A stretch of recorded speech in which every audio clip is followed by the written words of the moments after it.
محمدا عبد الله ورسوله صلى الله تعالى عليه وسلم تسليما كثيرا الذي أرسله بالحق بشيرا ونذيرا وداعيا إلى الله بإذنه وسراجا منيرا فقد قال الله تبارك وتعالى: أعوذ بالله من الشيطان الرجيم. بسم الله الرحمن الرحيم.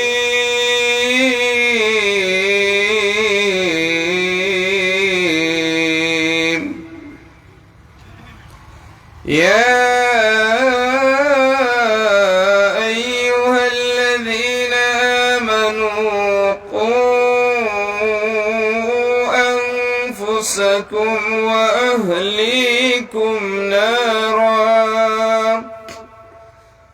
وقودها الناس والحجارة عليها ملائكة غلاظ شداد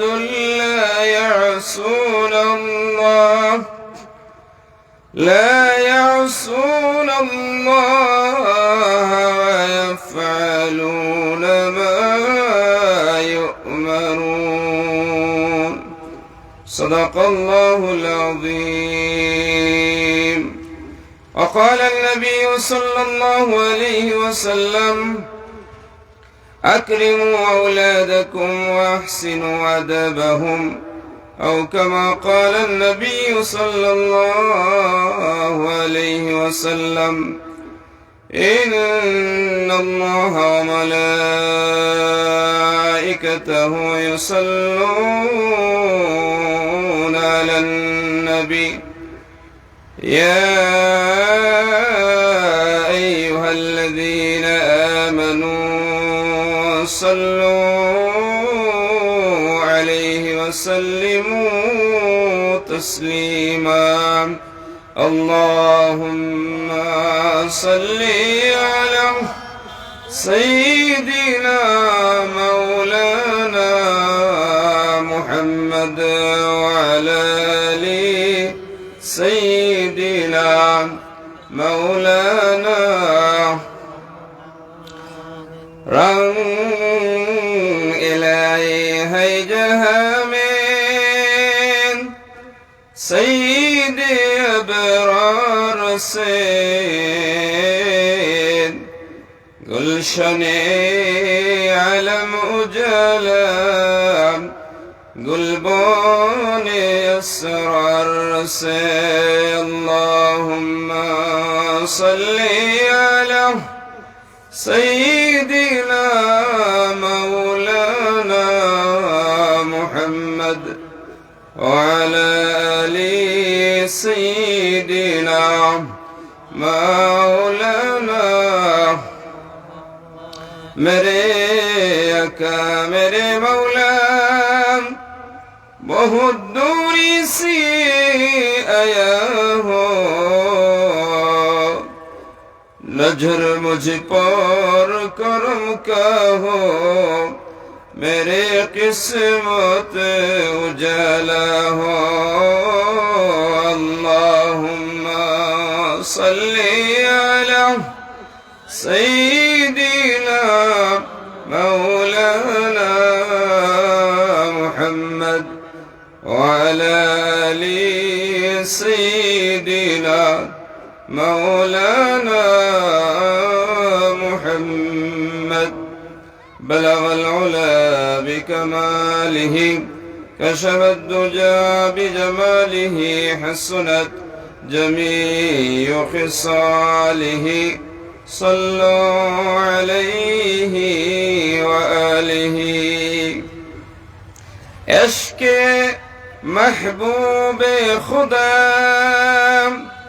जिस दिल में हासिल नहीं लाखों मुमिन हो मगर ईमान में कामिल नहीं बलवल उला बिकमालिही कशफत दुजा बिजमालिही हसनत जमीउ खिसालिही सल्लु अलैहि वालिही या साहिबल जमाल व या सय्यिदल बशर من وجهك المنير لقد نور القمر بلغ العلا بكماله كشف الدجى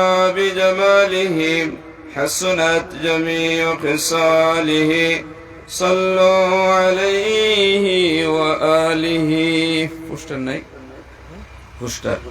الصلاة على النبي والسلام على الرسول الشفيع الأبطهي ومحمد عربي الصلاة على النبي والسلام على الرسول الشفيع الأبطهي ومحمد عربي الله شباب الحمد لله دار التفسير والقراءات জালালপুর জালালিয়া হাফিজিয়া মাদ্রাসার বার্ষিক জলসা ও ইসালে সওয়াব মাহফিলের প্রধান মেহমান উস্তাজুল মুহাদ্দিসিন ওয়াল মুফাসসিরিন সাইয়্যিদি ওয়া সানাদি উস্তাজ আল্লামা এবং সাথে রাইসুল কুররা ওয়াল মুফাসসিরিন উস্তাজুল মুহাদ্দিসিন সুলতানুল আরিফিন আল্লামা সাহেব কিবলা ফুলতুলি রাহমাতুল্লাহ আলাইহি এবং আল্লামা হরমতুল্লাহ সাইদ সাহেব রহমতুল্লাহ আলাই, আল্লামা আব্দুল মুকিদ মনজালালী রহমতুল্লাহ আলাই এবং এলাকার মুর্দিগানের উদ্দেশ্যে এই বার্ষিক জলসা ইসালে মাহফিলের প্রধান মেহমান আমার উস্তাজ হযরত আল্লামা নজমুদ্দিন চৌধুরী সাহেব ফুলতলি বারাকাল্লাহু ফি হায়াতিহি ওয়া খিদমাতিহি, অবসরপ্রাপ্ত প্রিন্সিপাল বাদেদুল কামিল মাদ্রাসা, বিশেষ মেহমান হযরত দরগাহে শাহজালাল রহমতুল্লাহ আলাইহির সম্মানিত মুতাওয়াল্লি সাহেব বারাকাল্লাহু ফি হায়াতিহি এবং আরো বিশেষ মেহমান জালালিয়া সিনিয়র ফাজিল মাদ্রাসা সম্মানিত প্রিন্সিপাল আমার উস্তাদ হযরত আল্লামা জাফরউদ্দিন মুহাম্মদ আব্দুল মুনাইম সাহেব বারাকাল্লাহু ফি হায়াতিহি ওয়া খিদমাতিহি, আমার আগে সাহেবজাদা বরদেশি বিয়ানীবাজারের মাওলানা ইউসুফ আহমদ বরদেশি সুন্দর আলোচনা করে গিয়েছেন বারাকাল্লাহু ফি হায়াতিহি ওয়া খিদমাতিহি। দিগার উলামায়ে কেরাম, আপনারা যারা উপস্থিত হয়েছেন আল্লাহ তাআলা আমাদের সকলকে কবুল করুন, আমরা বলি আল্লাহুম্মা আমিন। এই সালানা মাহফিলের এই বিশাল ইন্তজাম যারা করেছেন আল্লাহ তাআলা সকলকে কবুল করুন, আমরা বলি আল্লাহুম্মা আমিন। মহিয়ান গরিয়ান আল্লাহ রাব্বুল আলামিনের দরবারে শুকরিয়া যে আল্লাহ তাআলা আমাদেরকে এই বরকতময় মাস শাবান মাসে আমাদেরকে তিনজন ওলি, যেমন তেমন ওলি নয়, জগৎ বিখ্যাত ওলি, ঠিক না? আল্লামা সাহেব কিবলা ফুলতুলি রহমাতুল্লাহ আলাইহিকে শুধু বাংলাদেশের মানুষে জানে না, সবাই জানে।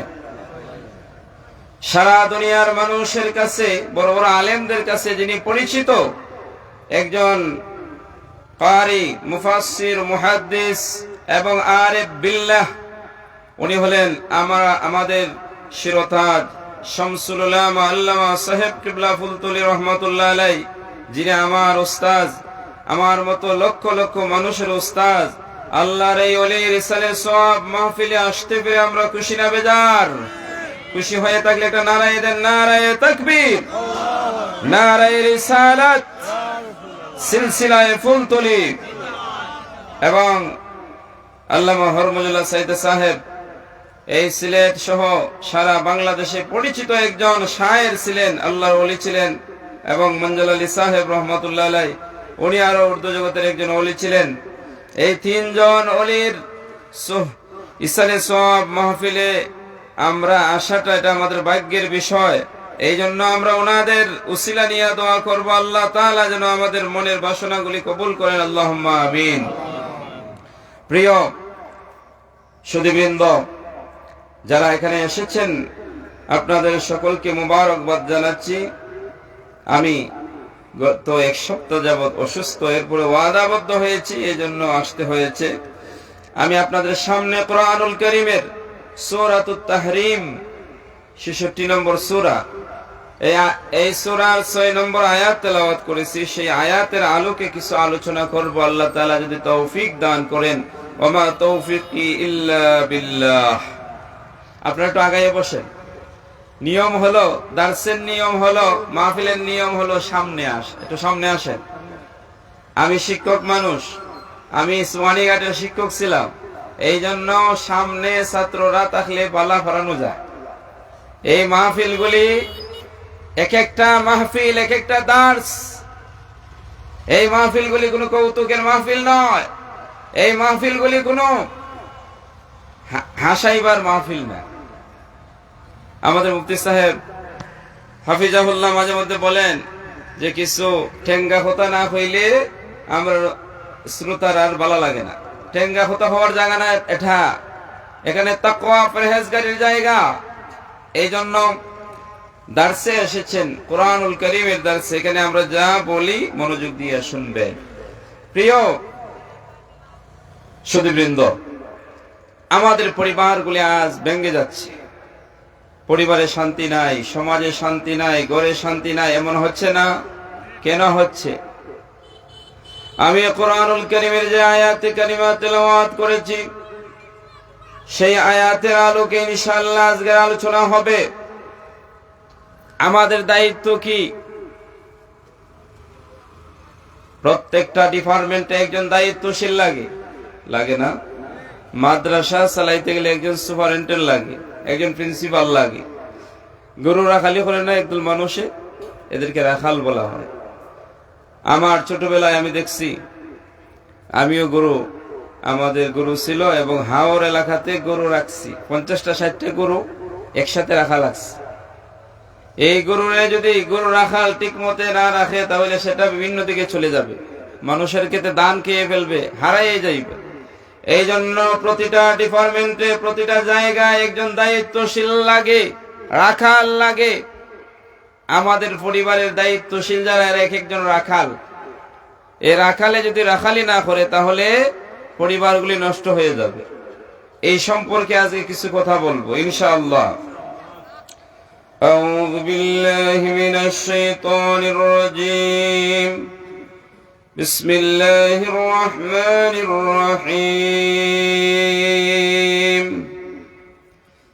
ইয়া আইয়ুহাল্লাযীনা আমানু কু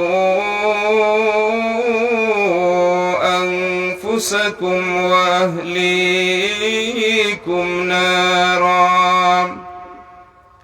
সূরা তাহরিম। মহান আল্লাহ রাব্বুল আলামিন বলেন, হে ঈমানদারগণ, তোমরা নিজেরা জাহান্নামের আগুন থেকে নিজেদেরকে রক্ষা করো।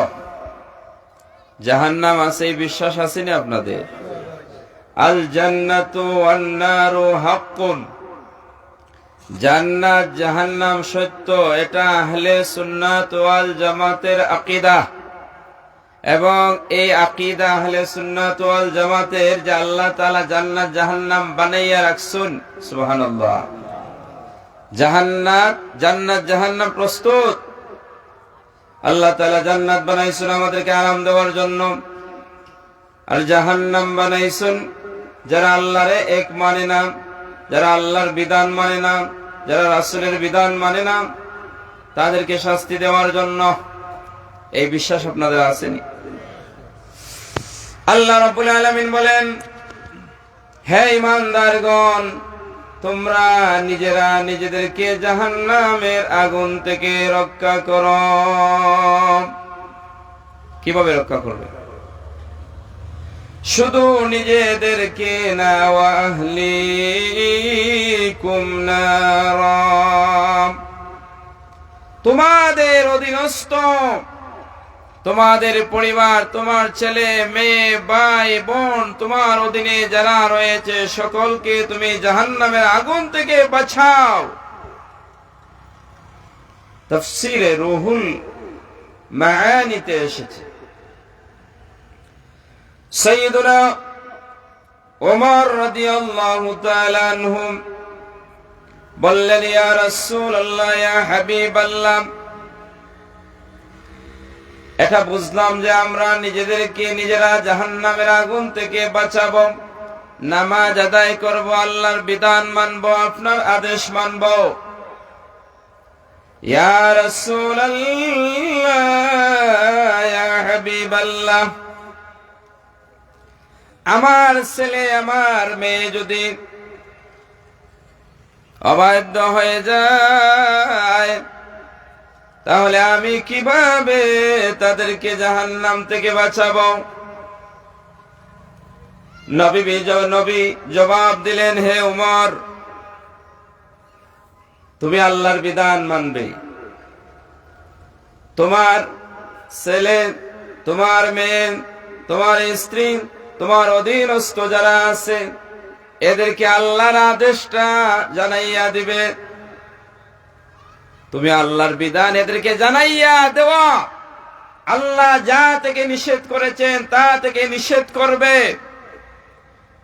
এটাই হলো তাদেরকে জাহান্নাম থেকে বাঁচানো। সুবহানাল্লাহ। এই দায়িত্ব আপনারা পালন করেননি।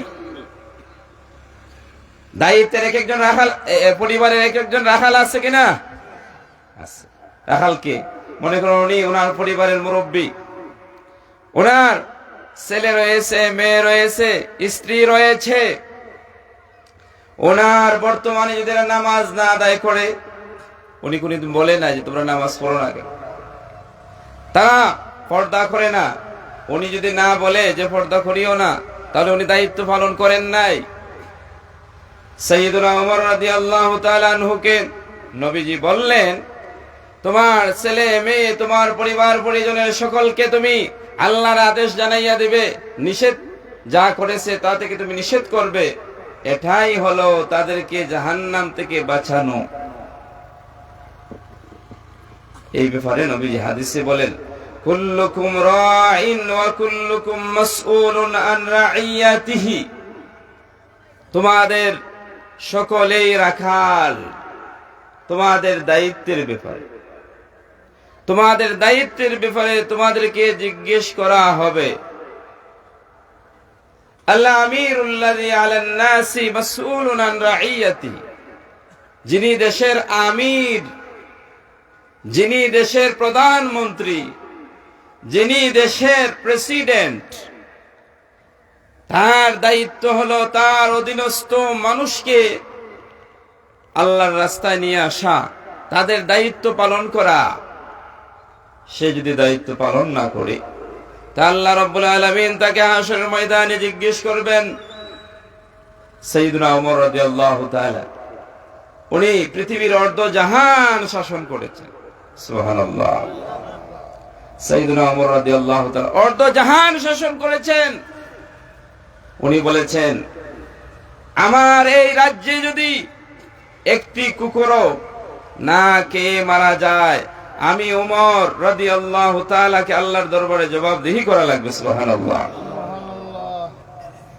কিন্তু আমাদের প্রধানমন্ত্রী, আমাদের রাষ্ট্রপ্রধান, বর্তমানের রাষ্ট্রপ্রধান যারা আছে, এরা কি সেই দায়িত্ব পালন করে? করে না। এই জন্য প্রত্যেকটা রাষ্ট্রপ্রধানকে আল্লাহর দরবারে জবাবদিহি করা লাগবে। এই হাদিসের পরে আল্লাহর নবী বলেছেন, আর রাজুলু আলা বাইতিহি মাসউলুন, প্রত্যেকটা ব্যক্তি তার বাড়ির ব্যাপারে, তার পরিবারের ব্যাপারে দায়িত্বশীল। আমরা তো মনে করি আমি হাজি সাহেব, আমি নামাজি, আমি রোজাদার, আমি মুত্তাকি, আমার ছেলে নামাজ না পড়লে অসুবিধা নাই, আমার মেয়ে নামাজ না পড়লে অসুবিধা নাই, তাদের জবাব আমার দেওয়া লাগবে না, এই বিষয়টা সত্য নয়। এই জন্য একদিন সাইয়েদনা ওমর রাদিয়াল্লাহু তাআলার কাছে একজন বাবা বিচার নিয়ে আসলেন। আমরা বিচার নিয়ে যাই না মেম্বার সেরেমনির কাছে? অনেক সময় দেখা যায় ছেলে মেয়ে অবাধ্য হয়ে যায়, বাবার কথা শুনে না, মার কথা শুনে না, তখন মা বাবা অপারগ হইয়া চেয়ারম্যানের কাছে যায়, মেম্বারের কাছে যায়, গিয়া বলে ভাই সাহেব আমার ছেলেটা তো আমার কথা শুনে না। একদিন সাইয়েদনা ওমর রাদিয়াল্লাহু তাআলার কাছে একজন ব্যক্তি আসলো, আসিয়া বলল, হে আমিরুল মুমিনিন, আমার ছেলে আমারে বাদ দেয় না। নাউজুবিল্লাহ বলেন। এমন ছেলে মেয়ে নাই এখন? এমন অনেক বিচার আসে আমাদের কাছে। একদিন এক মহিলা কান্নাকাটি করে আমার মসজিদে আসলো, আসিয়া বলল, হুজুর আমার জন্য দোয়া করুন, আমার ছেলে আমাকে তার পরিবারের অর্থাৎ ঘরের মধ্যে জায়গা দেয় না। নাউজুবিল্লাহ। যে মা 10 মাস 10 দিন গর্ভে ধারণ করলো, যে বাবা নিজে না খেয়ে ছেলে মেয়েকে খাওয়াইলো, এই ছেলে মেয়ে যদি মার বাপকে ভাত না দেয়, এর চেয়ে দুঃখের আর কোন বিষয় আছে? সাইয়েদনা ওমর রাদিয়াল্লাহু তাআলার কাছে ওই ব্যক্তি নালিশ করল, হে আমিরুল মুমিনিন, আমার ছেলে আমাকে ভাত দেয় না, শুধু ভাত দেয় না, বাড়িতে থাকতেও দেয় না। ওমর রাদিয়াল্লাহু তাআলা অগ্নিশর্মা হয়ে গেলেন, এত বড় সাহস! আমি থাকতে, আমার রাজত্বে বা আমার এই মদিনায় এমন দুষ্ট লোক থাকতে পারে না। ওমর রাদিয়াল্লাহু তাআলা বলে, তোমার ছেলে হই। ওমর রাদিয়াল্লাহু তাআলা নিজে লোক পাঠাইয়া তারা আনাইলেন, আনাইয়া বললেন, তুমি নাকি তোমার বাবারে বাদ দেও না, তোমার বাবার হক আদায় করো না? ওই ছেলে বলল, হে আমিরুল মুমিনিন, সন্তানের উপরে বাবা মায়ের অনেক হক রয়েছে, এটা আমি মানলাম। সন্তানের কি কোনো হক নাই বাবা মায়ের কাছে? উনি প্রশ্ন করলেন, ওই ছেলেটা প্রশ্ন করলো ওমর রাদিয়াল্লাহু তাআলাকে, যে বাবা এবং মায়ের কাছে সন্তানের কি কোনো হক নাই? সাইয়েদনা ওমর রাদিয়াল্লাহু তাআলা আনহু জবাব দিলেন, হ্যাঁ হক আছে। প্রধানত 3টা হক আছে ছেলে মেয়ের। একটা হক হলো বাবা হওয়ার আগে বিয়ে করার সময় ভালো একটা মেয়ে বিয়ে করবে। সুবহানাল্লাহ। আমরা তো রঙ্গিলা ভাবি খুঁজি,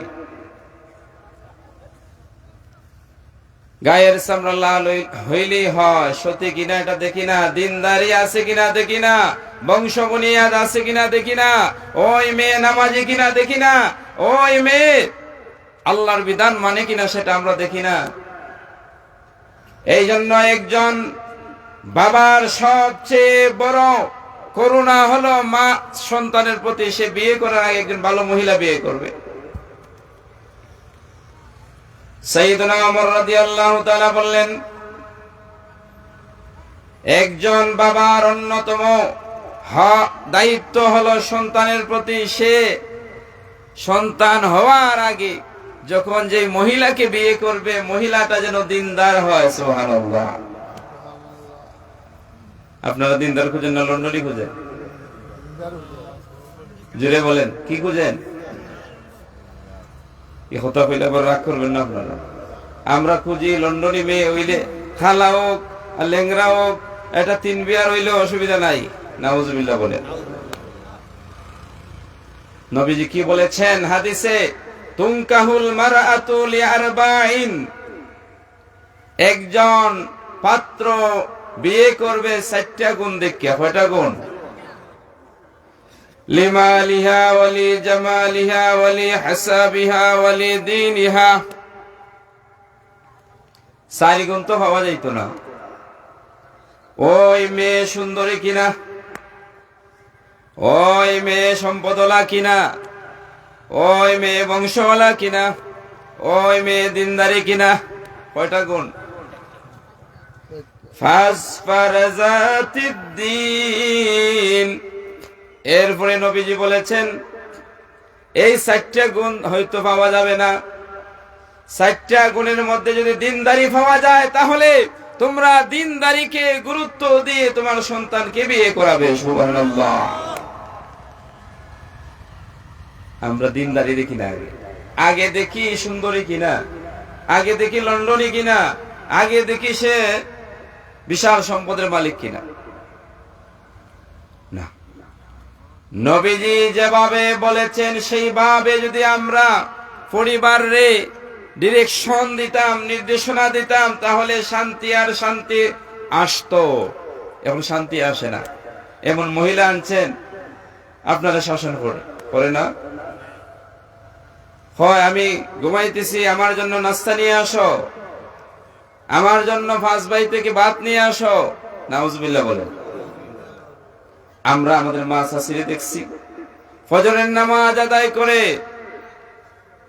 ঘর পরিষ্কার পরিচ্ছন্ন করে রান্না বান্না করে স্বামীরে না খাওয়াইয়া নিজে খাইছে না, ঠিক না বলেন? আর বর্তমানের মেয়েরা স্বামী তাক ধরে আমার পেট আমি ফালি আগে। নাউজুবিল্লাহ বলেন। এটা কেন? দিনদারি নাই, দিনদারি নাই। হযরত সাইয়্যিদুনা ওমর রাদিয়াল্লাহু তাআলা বললেন 1 নম্বর দায়িত্ব হলো সন্তানের প্রতি বাবার, সে বিয়ে করার সময় দিনদার এবং আল্লাহওয়ালা পরহেজগার একজন মহিলা বিয়ে করবে। সুবহানাল্লাহ। 2 নম্বর হলো তোমার বাবা তোমার নাম রাখবে সুন্দর একটা নাম। কি নাম? সুন্দর নাম। 3 নম্বর হলো একজন বাবা তার সন্তানগুলিকে কোরআন শিক্ষা দিবে। সুবহানাল্লাহ। কয়টা দায়িত্ব? প্রধানত 3টা দায়িত্ব। একজন বাবা তার সন্তান বাবার কাছে পাওনাদার। ওই অভিযুক্ত ব্যক্তির সন্তান বলল, হে আমিরুল মুমিনিন, আমার বাবা এই 3 দায়িত্বের একটা দায়িত্ব পালন করে নাই। নাউজুবিল্লাহ। কিভাবে? দেখুন, শুধু সন্তানের দোষ দিবেন না। ওই ব্যক্তি বলল, হে আমিরুল মুমিনিন, আমার বাবা যে বিয়ে করেছে যেই মহিলাকে, ওই মহিলা একজন কৃতদাসী। কি দাসী? আমার মা একজন কৃতদাসী ছিল, পরে মুক্ত হয়েছে। শুধু কৃতদাসী না, আমার মা মূর্তি পূজারিয়া ছিল, আগে মুসলমান হয়েছে। কৃতদাসী সাধারণত নরমাল ফ্যামিলির মানুষই হয়। 2 নম্বর হলো আমার বাবা আমার নাম রেখেছে জুলান। কি নাম? জুলান। জুলান অর্থ হইল গোবরে পোকা। নাউজুবিল্লাহ। গোবরে পোকা, এটা কোনো নাম হইল নি? হচ্ছে আমরা সমাজে ওলা নাম আছে না নি? কিবরিয়া, রিয়া। শুধু কিবরিয়া অর্থ অহংকার, রিয়া অর্থ অহংকার। নাম রাখলেও বালা নাম রাখবে, নাম বালা নাম নাই। নবীজি বলেছেন সবচেয়ে সুন্দর ভালো নাম হলো, আল্লাহর কাছে প্রিয় নাম হলো আব্দুল্লাহ, আব্দুর রহমান। আমরা নাম রাখি এমন নাম যে নাম জীবনও শুনি নাই। ওই ব্যক্তি বলল, হে আমিরুল মুমিনিন, আমার বাবা আমার নাম রেখেছে জুলান। জুলান অর্থ কি? গোবরে পোকা। নামের কিন্তু তাসির আছে। বাবারা যারা বসেছেন এই বিষয়টা জেনে রাখবেন। নাম রাখবেন, নামের একটা তাসির আছে। আমার প্রথম সন্তান হয়েছে, আমি মিশরে। আমি বললাম নাম হবে হাসান, কারণ নবীজি ওনার নাতির নাম চয়েস করে রেখেছেন, এটা জান্নাতি নাম। সুবহানাল্লাহ। পরের জনের নাম হবে হুসাইন। আমার দুই সন্তান, একজন হাসান, একজন হুসাইন, আলহামদুলিল্লাহ। বাবা এবং মায়ের অন্যতম দায়িত্ব হলো সন্তানের নামগুলি হবে ভালো ভালো রাখবেন, শিখুন। আল্লামা সাহেব কিবলা ফুলতলি রহমাতুল্লাহ আলাইহি আপনারা সবাই ভালোবাসেন তো? উনি যেমন আল্লাহর ওলি ছিলেন, ওনার সন্তানেরও আল্লাহর ওলি, ওনার নাতি যারা আছে এরাও আল্লাহর ওলি। কেন? সুহবত পেয়েছেন এবং দিক নির্দেশনা পেয়েছেন। এক একজনের নাম রেখেছেন জগৎ বিখ্যাত নাম। বড় সাহেবের নাম কি? ইমাদুদ্দিন, দিনের স্তম্ভ। সুবহানাল্লাহ। যেমন নাম তেমন কাজ, যেমন নাম তেমন কাজ। এই ব্যাখ্যাত গেলে শেষ হবে না। আজকে যিনি প্রধান মেহমান ছিলেন নাজমুদ্দিন, নাজমুন মানে তারকা, নাজমুন অর্থ কি?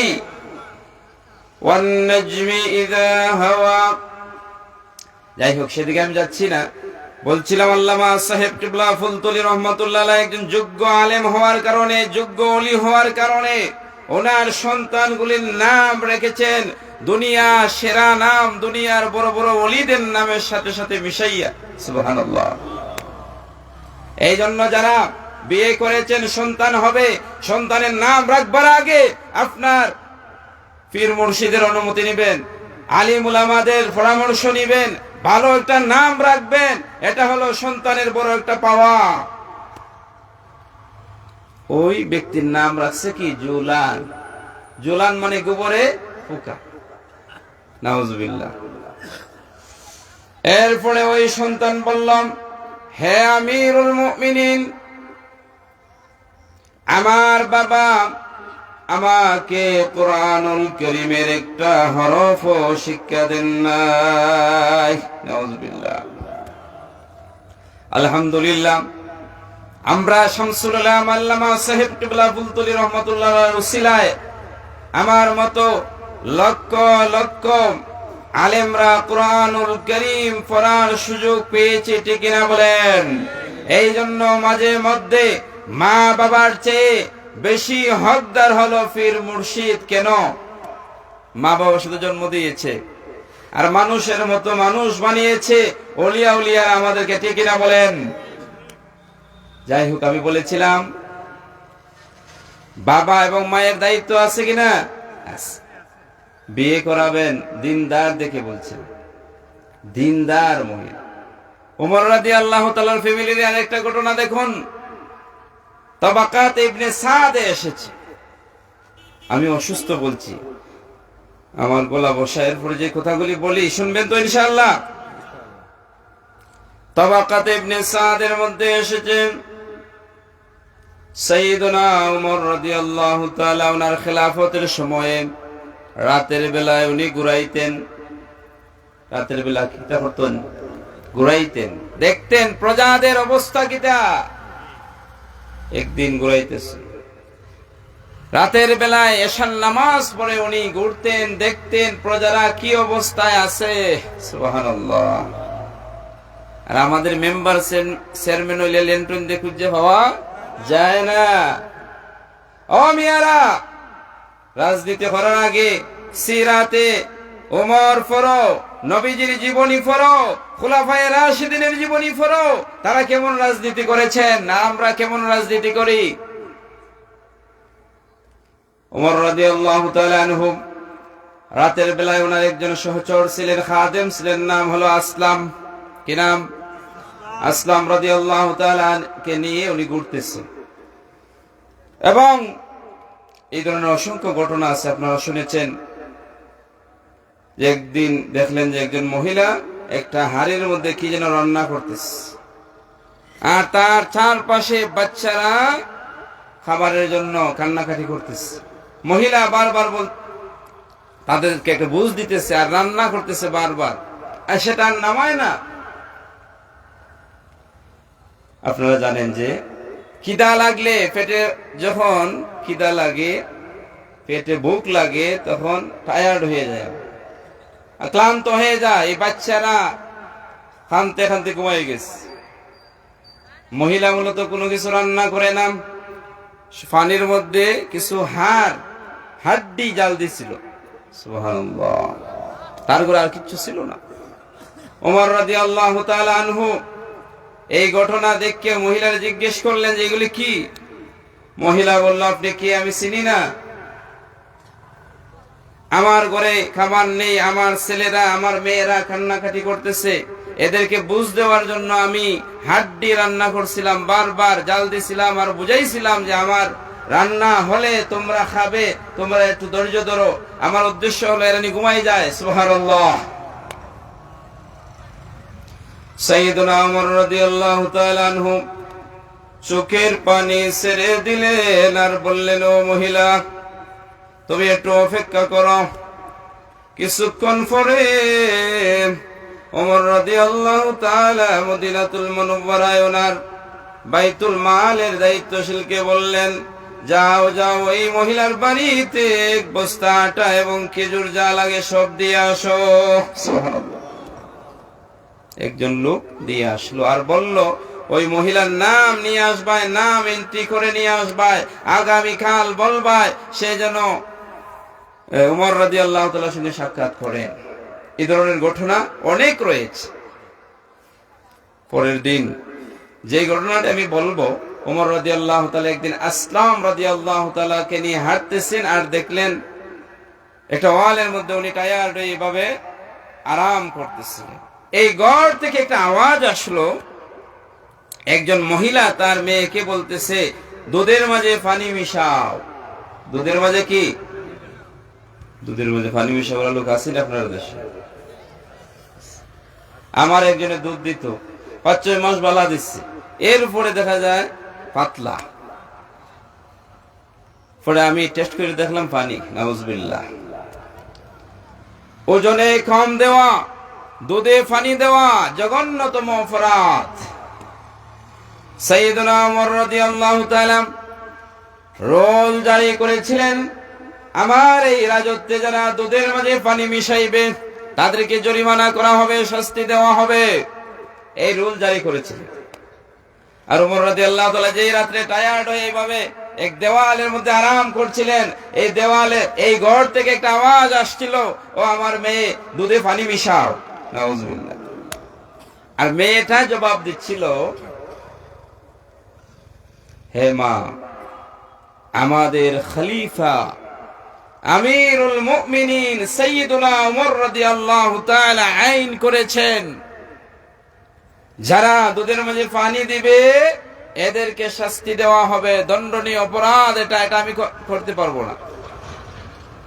মা বললেন, ও আমার মেয়ে, এই গভীর রাতে তো ওমর রাদিয়াল্লাহু তাআলা আনহু আর দেখতেছেন না।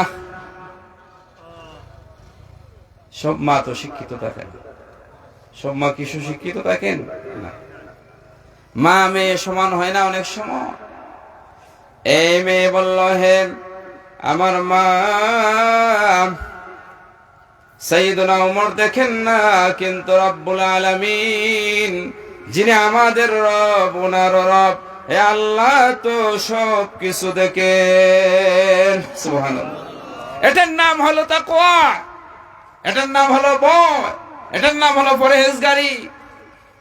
আমরা তো মনে করি বড় বড় টুপি পাঞ্জাবি পাগড়ি লাগাইলি আমি বড় আল্লাহওয়ালা। না, আমি যদি গোপনে আল্লাহরে ভয় করতে পারি, এটা নাম হলো তাকওয়া, পরহেজগারি।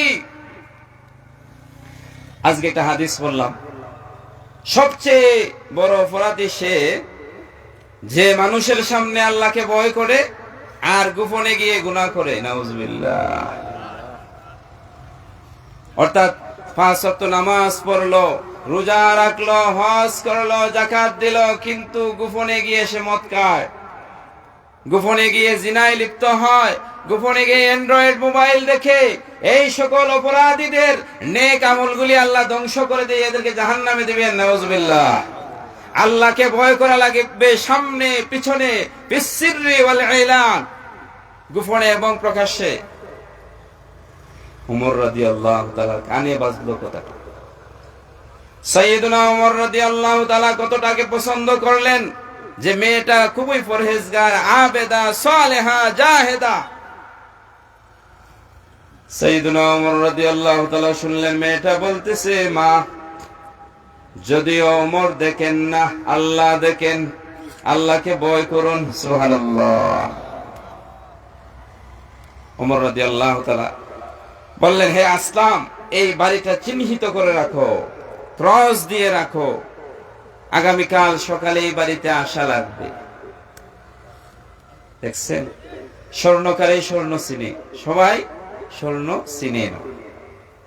ওমর রাদিয়াল্লাহু তাআলা চলে গেলেন মদিনাতুল মুনাওয়ারায় মসজিদে নববীতে ফজরের নামাজ আদায় করে আসলাম রাদিয়াল্লাহু তাআলাকে পাঠালেন, যাও এই বাড়িতে কে আছে, এই মেয়েটা কে, ওই মহিলা কে, তাদের পুরুষ আছে কিনা, তাদের সবাইকে নিয়ে আসো। আসলাম রাদিয়াল্লাহু তাআলা আনহু উনি সকালে ওই বাড়িতে গেলেন, গিয়ে নক করলেন যে এই বাড়ির মালিক কে, কে আছেন এই বাড়িতে। ওই বৃদ্ধা মহিলা বের হন, উনিও মুসলিম। সে বলল, হে আগন্তুক, কে আপনি? আপনাকে চিনি না, জানি না, আমার স্বামী নাই, আমি একা, আমার একটা যুবতী কুমারী মেয়ে রয়েছে, আমরা একটা উট দহন করে সেই দুধ বিক্রি করে আমাদের পরিবার চলে, এই হলো আমাদের সম্বল। আসলাম বললেন রাদিয়াল্লাহু তাআলা আনহু, আমিরুল মুমিনিন সাইয়্যিদুনা উমর রাদিয়াল্লাহু তাআলা আনহু আপনাকে, আপনার মেয়েকে দেখেছেন, ওনার দরবারে যাওয়া লাগবে। মহিলা ভয় পেয়ে গেলেন, আমি কি অপরাধ করেছি, আমাকে খলিফাতুল মুসলিমিন দেখেছেন, আমিরুল মুমিনিন দেখেছেন, যেতে হবে। উনি গেলেন। ওমর রাদিয়াল্লাহু তাআলা বললেন, রাতের বেলায় আপনি যে দুধে পানি মিশিয়েছেন, এটা কি ঠিক করেছেন? সুবহানাল্লাহ। মহিলা ভয় পেয়ে গেল। আচ্ছা, মহিলা তো আর বলতে পারে না যে ওমর রাদিয়াল্লাহু তাআলা হেলান দিয়ে যে ওনার দেওয়ালে বসেছিলেন। সাইয়েদুনা ওমর রাদিয়াল্লাহু তাআলা বললেন,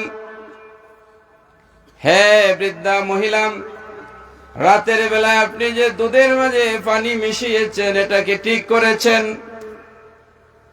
উনি কাঁপা শুরু করলেন, বললেন, হে আমিরুল মুমিনিন, আমি অন্যায় করেছি, ভুল করেছি, আমাকে মাফ করে দেন। আমিরুল মুমিনিন তো দয়ালু ছিলেন, উনি তো মূলত আসামি বানাই নেন নাই, উনি আরেক উদ্দেশ্যে নিয়েছেন। আমিরুল মুমিনিন বললেন, আপনাকে আসামি হিসেবে আমি আনি নাই, আমার একটা উদ্দেশ্য আছে। উদ্দেশ্য হলো যে এই মেয়েটা আপনার সাথে এসেছে, আপনার মেয়েটাকে বিয়ে দিবেন কিনা? সুবহানাল্লাহ। আমার একজন উপযুক্ত ছেলে আছে, আমার ছেলের বউ বানাইয়া তোমার মেয়েকে নিতে চাই। সুবহানাল্লাহ। দেখছেন, অর্ধ জাহানের মালিক আমিরুল মুমিনিন সাইয়্যিদুনা ওমর রাদিয়াল্লাহু তাআলা ইচ্ছে করলে মক্কা মদিনার অন্যান্য দেশের গভর্নরের মেয়ের সাথে বিয়ে দিতে পারতেন না? ও মুসলমান, এখান থেকে শিক্ষা নেও। আমরা খুঁজি চৌধুরী, তালুকদার, পয়সাওয়ালা। ওমর রাদিয়াল্লাহু তাআলা বললেন, আপনার মেয়েটা আমার পছন্দ হয়েছে, এই জন্য রাতের গভীরেও সে বলেছে যে আল্লাহ দেখেন, ওমর না দেখলেও আল্লাহ দেখেন। সুবহানাল্লাহ। তার মধ্যে আল্লাহর ভয় রয়েছে, তার মধ্যে সত্যিকারের তাকওয়া রয়েছে। আপনার মেয়েকে বিয়ে দিবেন কিনা? আচ্ছা, আপনারা বলেন, বাদশার মেয়ে আমিরুল মুমিনিনের ছেলের সাথে একজন সাধারণ মেয়ের বিয়ে হবে, এটা তো খুশির বিষয়। উনি বিশ্বাস করতে পারতেছেন না। ওমর রাদিয়াল্লাহু তাআলা, সাল্লাল্লাহু আলা মুহাম্মদ সাল্লাল্লাহু আলাইহি ওয়াসাল্লাম, সাল্লাল্লাহু আলা মুহাম্মদ সাল্লাল্লাহু আলাইহি ওয়াসাল্লাম। প্রিয় উপস্থিতি, মনোযোগ দিয়ে শুনবে, শিক্ষণীয়। ওমর রাদিয়াল্লাহু তাআলা ওনার ছেলেদেরকে ডাকলেন, আব্দুল্লাহ ইবনে ওমরকে ডাকলেন, আসিম রাদিয়াল্লাহু তাআলাকে ডাকলেন, চার সন্তানকে ডাকলেন, বললেন যে তোমাদের মধ্যে কার বিয়ের প্রয়োজন? সুবহানাল্লাহ। বাবার দায়িত্ব হলো ছেলে মেয়ের খোঁজখবর নেওয়া। আমার ছেলে কোন দিকে যায়, মেয়ে কোন দিকে যায়, আমার একটা চা দিও, আমাদের খোঁজখবর থাকে। সাইয়েদুনা ওমর রাদিয়াল্লাহু তাআলা বললেন, তোমাদের মধ্যে কে বিয়ে করতে চাও? একজন উপযুক্ত মেয়ে আছে। হযরতে আসিম রাদিয়াল্লাহু তাআলা আনহু দাঁড়াইয়া বললেন, বাবা আমি তো এখনো বিয়ে করি নাই, আপনি যেহেতু পছন্দ করেছেন আমার সাথে বিয়ে দিয়ে দেন। সুবহানাল্লাহ। সাইয়েদুনা ওমর রাদিয়াল্লাহু তাআলা আনহু সাথে সাথে ওই মেয়ের সঙ্গে তার ছেলের বিয়ে দিয়ে দিলেন। একজন আমিরুল মুমিনিন, একজন রাষ্ট্রপ্রধানের ছেলে একজন সাধারণ একজন মহিলার সঙ্গে বিয়ে হলো কোন গুণে বলেন? তাকওয়ার গুণে, দ্বীনদারির কারণে। তাহলে আমরা কি খুঁজবো? আমার মূল আলোচনায় যাচ্ছি। সাল্লাল্লাহু আলাইহি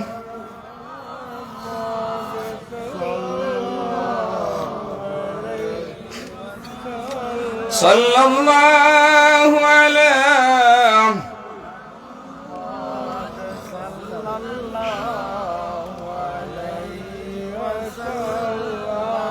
সাল্লাল্লাহু আলা মুহাম্মদ সাল্লাল্লাহু আলাইহি ওয়াসাল্লাম সাল্লাল্লাহু আলা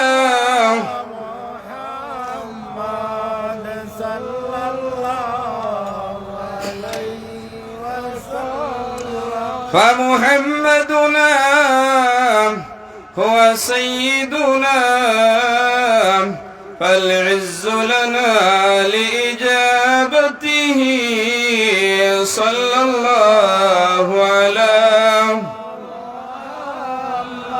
صلى الله عليه وسلم صلى الله على محمد সাল্লাল্লাহু আলাইহি ওয়াসাল্লাম। প্রিয় সুধীবৃন্দ, তাহলে ওমর রাদিয়াল্লাহু তাআলা ছেলেকে বিয়ে করাইলেন কোন গুণে? তাকওয়ার। উনি প্রেসিডেন্ট, উনি কি পারতেন না আরেক প্রেসিডেন্ট? ওই সময় তো আর কোন প্রেসিডেন্ট ছিলেন না, আমির ছিলেন না, গভর্নর ছিল। মিশরের একজন গভর্নর ছিল, ওই সেই ইরানে গভর্নর ছিল।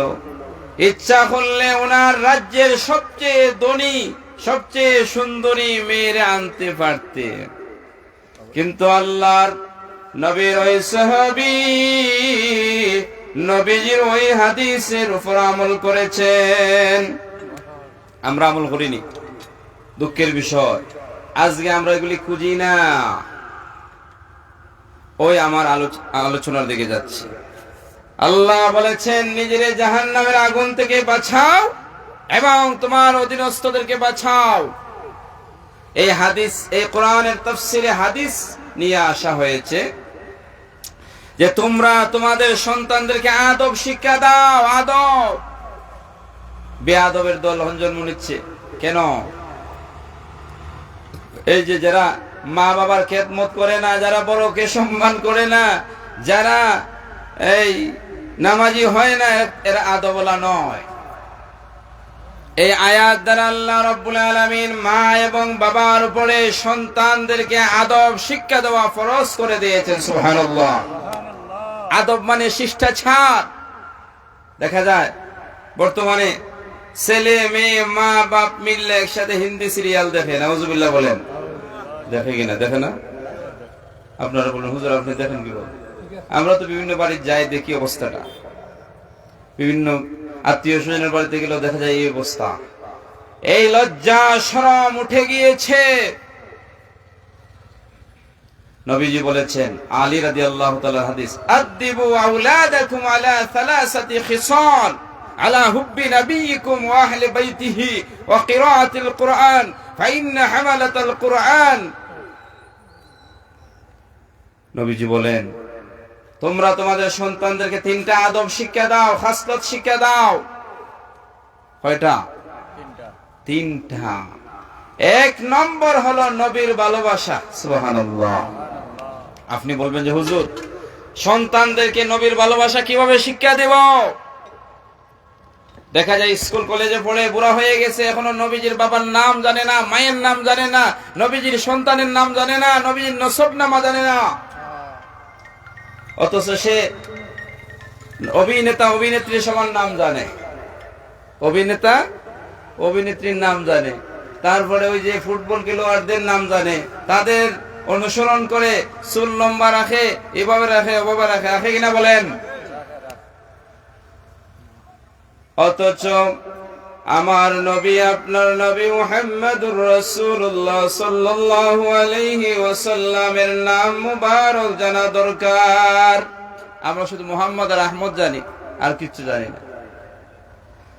ভাইজুম সাহেব যিনি আজকে ওয়াজ করে গেছেন, আমি নিজে ওনার মুখে শুনেছি, উনি বলেছেন আমরার মাইজান অর্থাৎ ওনার আম্মা, যিনি বদরপুরি সাহেব রহমাতুল্লাহ আলাইহির সুযোগ্য কন্যা ছিলেন, তাই না কইছেন যে ছোটবেলায় আমরা যখন ছোট, আমরার মা নবীজির নসবনামা শিক্ষা দিয়েছেন। সুবহানাল্লাহ।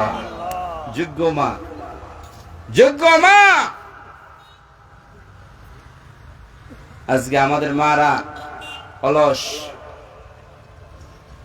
আপনি আপনার সন্তানরা যখন কথা বলা শুরু করবে, আপনি বলবেন যে বাবা তুমি তোমার নবীর নাম শিখো, নবীর মায়ের নাম শিখো, নবীর দাদার নাম শিখো, নবীর নসবনামা শিখো, নবীজির ভালোবাসা শিক্ষা দিবেন, দুরূদ শরীফ শিক্ষা দিবেন। দিবেন তো ইনশাআল্লাহ?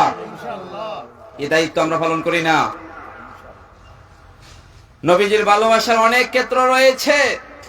ওয়া আলা আহলে বাইতিহি, এবং নবীজির আহলে বাইতের ভালোবাসা।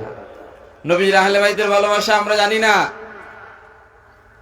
আল্লামা সাহেব কিবলা ফুলতুলি রহমাতুল্লাহ আলাইহি যখন কোন সৈয়দ মানুষ দেখতেন, উনি চেয়ার থেকে উঠে যাইতেন। সুবহানাল্লাহ।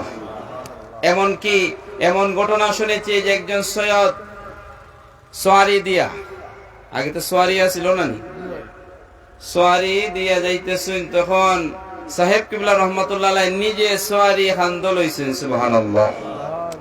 কেন? উনি সৈয়দ। এখনো সৈয়দ আয় কিনা বলেন? সাইয়েদরা হলো নবীর বংশধরা, এই জন্য এদেরকে ভালোবাসা হলো নবীজিকে ভালোবাসা, ঠিক কিনা? এই জন্য যদি সত্যিকারের আদব শিক্ষা নেওয়া লাগে, সত্যিকারের ওলির কাছে যাইতে হবে। মা এবং বাবা যাদের আছে আপনারা মুরিদ করবেন, শিখাইবেন, সত্যিকারের আলেম, সত্যিকারের পীর এবং মুর্শিদ না হলে আপনি পথভ্রষ্ট হয়ে যাবেন। 3 নম্বর হলো কিরাআতুল কুরআন। কোরআনের কিরাত শিক্ষা দেওয়া হলো অন্যতম দায়িত্ব এবং কর্তব্য, কিন্তু আমরা শিক্ষা দেই অন্য কিছু। ইংরেজি মিডিয়ামে গিয়া পড়ানো অসুবিধা নাই, কিন্তু আপনি আপনার সন্তানকে কোরআনের শিক্ষা আগে দিবেন, ঠিক কিনা? দুঃখের বিষয়, আজকে মুসলমানরা শতকরা 80% মুসলমান কিরাত জানে না, কোরআন জানে না। তাহলে আপনি কোন মুসলমান? কোন মুসলমান হলেন আপনি কোরআন তেলাওয়াত জানেন না? এই জন্য আমার ভাইয়েরা, আমি বলেছিলাম তাফসিরে রুহুল মাআনিতে আয়াতের তাফসিরে এসেছে, ওই মা এবং বাবা হাসরের ময়দানে সবচেয়ে অপমানিত হবে, যার সন্তানেরা আসামি হয়ে যাবে তাদের কারণে, যার সন্তানেরা কোরআন শিখে নাই, যার সন্তানেরা দ্বীন শিখে নাই, ওই সন্তানেরা মা এবং বাবার বিরুদ্ধে অভিযোগ দিবে। এই জন্য আপনার সন্তানকে জাহান্নামের আগুন থেকে বাঁচানোর অর্থ হলো আপনার সন্তানকে কোরআন শিক্ষা দিবেন। কিভাবে দিবেন? আমরা দেখা যায় ইংরেজি শিখাইবার লাগে মাসে 2000-3000 দেই, মেসাব যে কোরআন শিখাইবে ওনার ভাষ্য টাকা দিতে আমাদের খুব কষ্ট হয় কেন? দুনিয়ার সকল শিক্ষার বড় শিক্ষা হলো কোরআনুল কারীম, ঠিক কিনা? যার ঘরে কোরআন তেলাওয়াত হয় তার ঘরে শয়তান জিন ভূত থাকতে পারে না। আমার কাছে অনেকে যায়, হুজুর আমার ঘরে জিন। আপনার কাছে আইনি জিন? আমার অনেক লন্ডনী সাহেব আছে, এরা 3 তলা 4 তলা বাড়ি। হুজুর আমি 2 তলায় থাকি আর 3 তলায় এখানে কে শুধু হাঁটাহাঁটি করে। এমন আছে কিনা? হাঁটাহাঁটি করে। হুজুর রাত্রের বেলা কে যেন ইটা মারে, রাত্রের বেলা চেয়ার দিয়ে বাড়ি মারে। ওই তো না কেন? আপনার ঘরে কোরআন তেলাওয়াত হয় না, আপনার ঘরে সেজদা হয় না, আপনার ঘরে তাহাজ্জুদ নামাজ হয় না। যেই ঘরের মধ্যে আয়াতুল কুরসি তেলাওয়াত হয় সেই ঘরের মধ্যে জিন ভূত যাইতে পারে না। সুবহানাল্লাহ। আয়াতুল কুরসি কয়জনে জানেন? হাত তোলেন দেখি। আলহামদুলিল্লাহ, সিলেটের মানুষ তো অনেকেই আয়াতুল কুরসি জানে। আয়াতুল কুরসি আমরা শিখছি কোথায় থেকে? ওই যে আমাদের পীর মুর্শিদ বারবার বলছেন, আয়াতুল কুরসি যেই ঘরে তেলাওয়াত হবে, যে ব্যক্তি তেলাওয়াত করবে স্বপ্নে খাইবে না অন্য কিছু। অনেকে বলে, হুজুর আমার ছেলে আমি রাত্রের বেলা ঘুমাইলে কি যেন খাইলে পেট ফুলে যা। এগুলো শয়তানে খাওয়ায়। কে খাওয়ায়? শয়তানে। এই জন্য ঘুমাইবার আগে আপনি আগে জানবেন সূরাতুল ইখলাস 2 বার তেলাওয়াত করবেন। কয়বার? সূরাতুল ফালাক 2 বার তেলাওয়াত করে হাতে ফু দিবেন। মাতে যতটুকু মাসেহ করা যায় করবেন। সূরাতুন নাস 2 বার তেলাওয়াত করে হাতে ফু দিবেন। মাথা মাসে করবেন, মুখ মাসে করবেন। আল্লাহ রাব্বুল আলামিন আপনাকে জাদু টুনা জিন ভূত সব থেকে হেফাজত করবেন ইনশাআল্লাহ। এই আমল আছে না আপনাদের? হুজুরিতে নাই। এই জন্য আমি বলেছিলাম যেই ঘরের মধ্যে কোরআন তেলাওয়াত হবে, আয়াতুল কুরসি তেলাওয়াত হবে, ওই ঘরের মধ্যে কেউ লাফালাফি করবে না। আলহামদুলিল্লাহ। আমার নতুন বাড়ি, আমার বাড়ি আমার বাবাই বানিয়েছেন। প্রথম গ্রামের এক পাশে পানি হয়েছে, সাপ উঠছে, বড় বড় সাপ 2টা উঠছে, মাচ্ছা আলত না কি জানি হয়। আমাদের খেয়ার আছে, ওই যে বন হই আমরা লাশ, এটার মধ্যে ঢুকছে এবং বাড়ির মানুষ সবাই ভয়ের মধ্যে আছে। আমি বললাম ভয়ের কিছু কোনো কারণ নাই, ইনশাআল্লাহ। আমার ছেলে রে বলছি তুমি 33 আয়াত তেলাওয়াত করবা। কোন আয়াত? 33 আয়াত জানেন নি আপনারা? 33 আয়াতের আমল যার ঘরের মধ্যে আছে, এই কথা আমার নয়, এই ভারতীয় উপমহাদেশের প্রখ্যাত মুহাদ্দিস শাহ ওয়ালিউল্লাহ মুহাদ্দিস দেহলভী রাহমাতুল্লাহ আলাইহির একটা কিতাব আল কাউলুল জামিল, এই আল কাউলুল জামিলের মধ্যে উনি উল্লেখ করেছেন যেই ব্যক্তি সকালে বিকালে 33 আয়াত তেলাওয়াত করবে, ওই ঘরের মধ্যে জাদু টুনা জিন ভূত মানুষের শত্রুতা হিংসা বিদ্বেষ বা কোনো জন্তুর বড় ধরনের কোনো ক্ষতি হবে না। সুবহানাল্লাহ। আমার মনে হয় আলিম সাহেব বলতে খুঁজলে পাওয়া যাবে না 33 আয়াত পারেন। যদি না পারেন শাইখুল হাদিস উস্তাদি ওয়া সাইয়্যিদি ওয়া সানাদি আল্লামা হাবিবুর রহমান সাহেব রাহমাতুল্লাহ আলাইহি লিখিত আছে না 33 আয়াত আছে। এমনকি আমাদের শাহনশাহ হুজুর উনি ওজিফা লিখছেন, ওজিফায়ে লতিফিয়া, এটার মাঝেও আছে। আপনারা আপনাদের সন্তানদেরকে আগে কোরআন তেলাওয়াত শিক্ষা দিবেন, এরপরে বলবেন বাবা তুমি 33 আয়াতের উপর আমল করো, আমাকে শোনাও। দেখবেন এই ঘরের মধ্যে কোনো সাপ যাবে না, জিন যাবে না, এই ঘরের মধ্যে জাদু টোনায় কোনো কাজ করবে না ইনশাআল্লাহ। এটা কোরআনিক চিকিৎসা, এটা কোনো ডাক্তারের চিকিৎসা নয়। আমি কোরআন তেলাওয়াত শুরু করে দিয়েছি আমার বাড়িতে এবং আমার সন্তানরে বলেছি, আমার বোনকে বলেছি, আলহামদুলিল্লাহ সাপ বাকছে। আর সাপ আসে নাই। সাপ আসবে কেন? সাপ আসবে কেন? কোরআন আছে এখানে। এই ঘরের মধ্যে প্রতিদিন কোরআন তেলাওয়াত হয়। এই জন্য আমার ভাইয়েরা লন্ডনী আমেরিকান যারা আছে ঘরের মধ্যে ভয় পান, কোরআন তেলাওয়াত করান, নিজে করুন, 33 আয়াত মুখস্থ করুন। আমাদের ঘরে বিশাল বড় চিকিৎসা ভান্ডার আমরা জানি না। আমরা যাই কবিরাজের কাছে, আমরা যাই গণকের কাছে। আমি আশ্চর্য হইলাম, আমাদের চুনারুঘাটে একজন এই কি বলে সামার, কি বলে সামার, যারা আগে গরু মরলে চামড়া তুলতো, সামার জাতিতে তো সে বিধর্মী। তার কাছে আমার সিলেটের কিছু মানুষ যায়, নবীগঞ্জের কিছু মানুষ যায়, জাদুটোনা তাবি জানার লাগে না, উজবিল্লাহ বলবেন না। এই সকল বিধর্মীদের কাছে গেলে, গণকের কাছে গেলে ইমানও চলে যেতে পারে, পারে কিনা বলেন? এই জন্য আপনাদের কাছে যাবেন না, কোরআনের কাছে ফিরে আসুন। আপনি যান বড় সাহেব কিবলার কাছে, যান আল্লামা শাহান সাহেবের কাছে, পরামর্শ নেন যে আমার ঘরে জাদু, আমার ঘরে জিন, আমার ঘরে ভূত, আমি কি করব? কোরআনে সমাধান আছে কিনা বলেন? কোরআনে সমাধান রয়েছে। নিয়মিত 33 আয়াত তেলাওয়াত করুন, সূরা নাস ফালাক তেলাওয়াত করুন, নামাজি হয়ে যান, তাহাজ্জুদের নামাজ ঘরে পড়ুন, সুন্নত নামাজ ঘরে পড়ুন। এই ঘরের মধ্যে আল্লাহর শত্রুরা থাকতে পারে না। ঘরে কোরআন তেলাওয়াতই জানে না। আমাদের প্রত্যেকটা মুসলমানের ঘর ফজরের সময় খোলা দরকার কিনা বলেন? কিন্তু খুলে না। 80% ঘরের দরজা বন্ধ থাকে ফজরের সময়। এই ঘরের মধ্যে শয়তানে বাসা বাঁধত না, কিতা করতে করেন আপনারা? হাদিসে এসেছে, এক হাদিসে এসেছে, যারা ফজরের নামাজ না পড়ে ঘুমায়, শয়তান এদের মুখের মধ্যে পেশাব করে দেয়, নাউজুবিল্লাহ। যারা ফজরের নামাজ পড়েন না বুঝবেন। এই জন্য প্রিয় জালালপুরের মানুষেরা, আপনাদের কাছে আমি করজোরে বলে যাব, আপনাদের অন্যতম দায়িত্ব হলো ছেলে মেয়েদেরকে কোরআন শিক্ষা দেওয়া, ঠিক কিনা বলেন? আলহামদুলিল্লাহ, আমি স্কুলের ছাত্র ছিলাম। স্কুল থেকে, প্রাইমারি থেকে 5 পাস করার পরে স্কুলে, হাই স্কুলে আমি চলে যাব। আমার বাবা বললেন, বাবা তোমার মা তোমাকে 3 বছরের রেখে মারা যায়, বলেছিলেন যে আমি তোমাকে যেন মাদ্রাসায় পড়াই। মাদ্রাসায় আসলাম, তখন কোরআন আমি শিখি নাই, 5 পড়ি কোরআন শিখি নাই।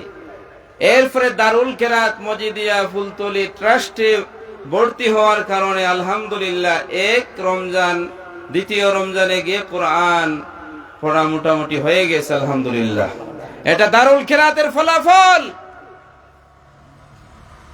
যে কথাটি আমি বলছিলাম, আমি জানার কারণে আজকে আমার বোন কারি, আমার ভাই কারি, আমার ছেলে বয়স 12, সে রাবে পাস করেছে। তাহলে আপনাদের ঘরে ঘরে কোরআন তেলাওয়াতকারী দরকার আছে কিনা বলেন? আলহামদুলিল্লাহ, সিলেটে যথেষ্ট পরিমাণ রয়েছে। আর জালালপুর তো ঐতিহ্যবাহী একটা গ্রাম, এখানে মঞ্জাল আলী সাহেব রহমাতুল্লাহ আলাইহির গ্রাম, এটা বর্তমান মঞ্জাল আলী সাহেবের গ্রাম। এখানে অসংখ্য কারি সাহেব রয়েছে, শুধু এখানে থাকলে হবে না। আমি জানি, জানানো দরকার আছে কিনা বলেন?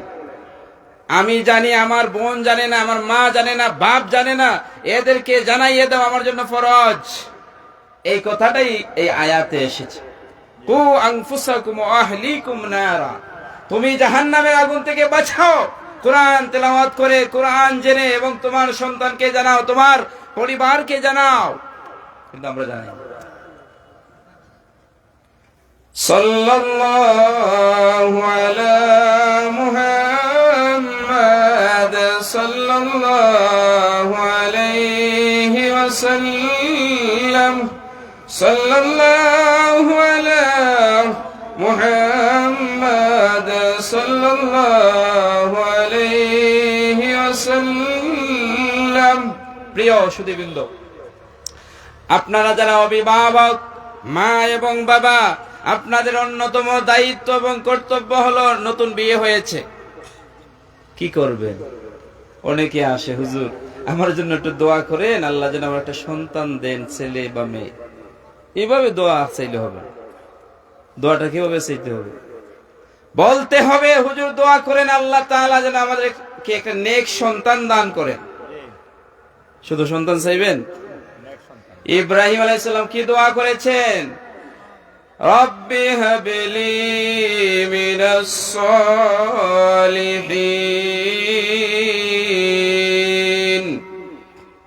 আল্লাহ আমাকে একটা নেক সন্তান দাও। সুবহানাল্লাহ। মা এবং বাবার অন্যতম দায়িত্ব হলো সন্তানের হক। এটা মা এবং বাবা আল্লাহর কাছে দোয়া করবে নেক সন্তানের।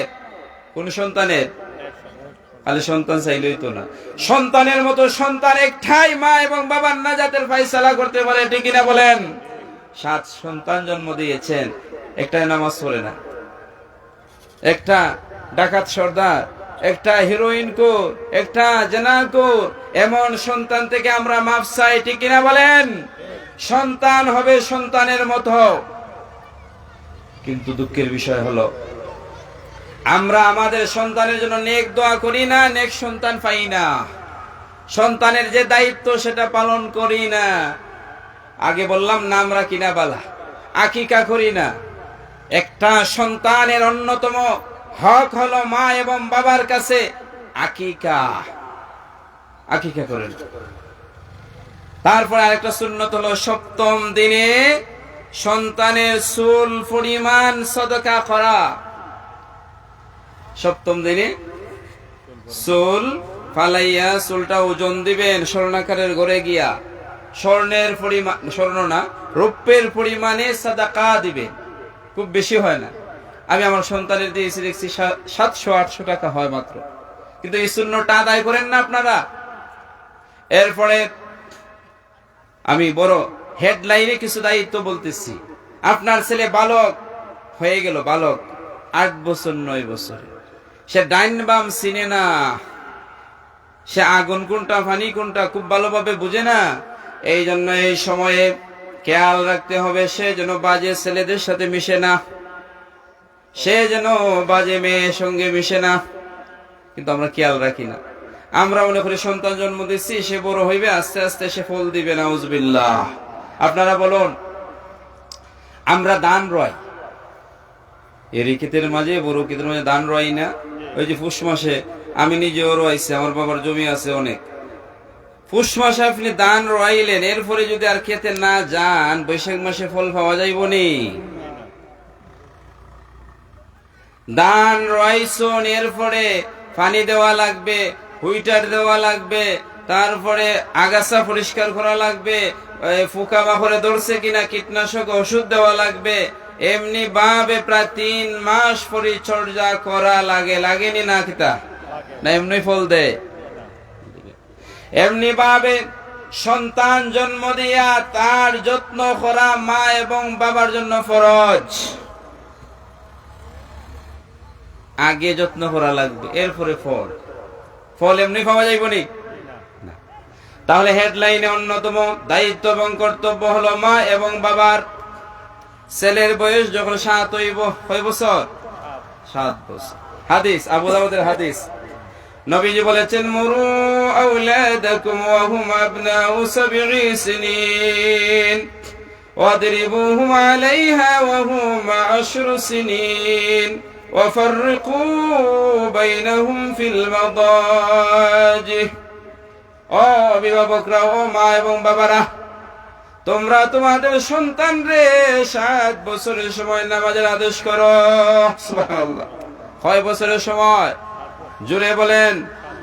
7 বছর না, 8 বছর না, 10 বছর হয়ে যায়, 15 বছর হয়ে যায়, 20 বছর হয়ে যায়, কিন্তু আমার ছেলে নামাজ পড়ে না, রোজা রাখে না, আমি কিছু বলি না, আমি বাবা আল্লাহর কাছ থেকে রেহাই পাবো না।